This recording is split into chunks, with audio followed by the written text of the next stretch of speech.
यह वीडियो उस समय की कहानी है जब हमारे दादा परदादा का जीवन आज की तरह आसान नहीं था, बल्कि मेहनत, सादगी और संघर्ष से भरा हुआ था। उस दौर में न बिजली थी, न मोबाइल, न टीवी और न ही पक्की सड़कों का जाल, फिर भी लोग अपने जीवन से संतुष्ट रहते थे। सुबह सूरज उगने से पहले ही गांव के घरों में हलचल शुरू हो जाती थी। मिट्टी और कच्ची ईंटों से बने घर, छप्पर की छत, आंगन में तुलसी का पौधा और बाहर बंधे हुए बैल या गाय, यही उस समय की आम तस्वीर थी।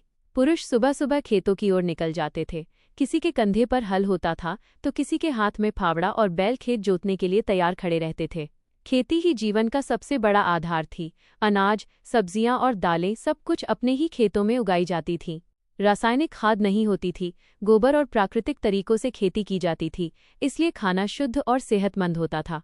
महिलाएं घर और खेत दोनों संभालती थीं। वे चूल्हे पर लकड़ी और उपलों से खाना बनाती थीं, जिसमें रोटी, साग, दाल और छाछ जैसी सादी लेकिन पौष्टिक चीजें शामिल होती थीं।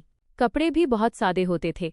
पुरुष धोती कुर्ता पहनते थे और महिलाएं साड़ी या घाघरा चोली। फैशन से ज्यादा सुविधा और परंपरा को महत्व दिया जाता था। बच्चों का जीवन भी अलग ही था।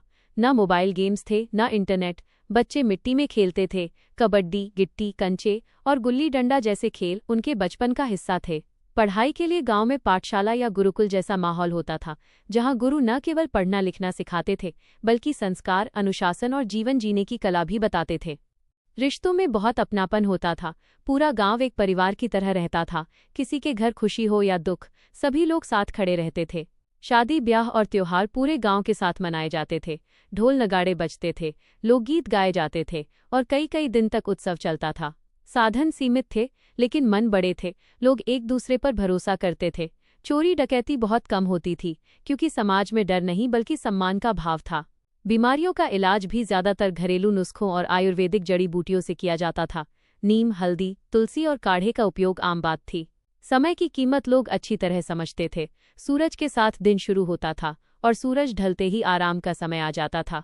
मनोरंजन के साधन सीमित थे, लेकिन लोक कथाएं, किस्से, कहानियां और बुजुर्गों के अनुभव बच्चों और युवाओं के लिए ज्ञान का खजाना होते थे।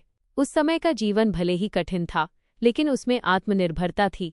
लोग दूसरों पर कम और खुद पर ज्यादा निर्भर रहते थे।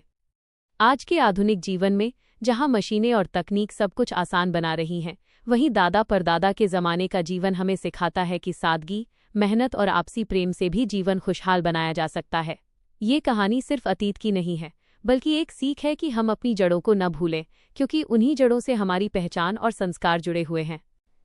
क्या आप चाहेंगे कि मैं इस टेक्स्ट के आधार पर एक प्रभावशाली वीडियो स्क्रिप्ट या वॉइस ओवर तैयार करूं?